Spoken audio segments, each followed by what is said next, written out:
Bet tie krāpnieki ir tā, ka bieži zvan, vai ne? Man bieži ļoti zvan no bankas, vēl no kaut kā.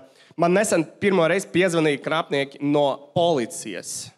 Es pacēlu klausuli, viņi tā kā Aleksandrs Guzenko. Es saku, jā. Viņi tā kā, tas jums zvan no valsts policijas.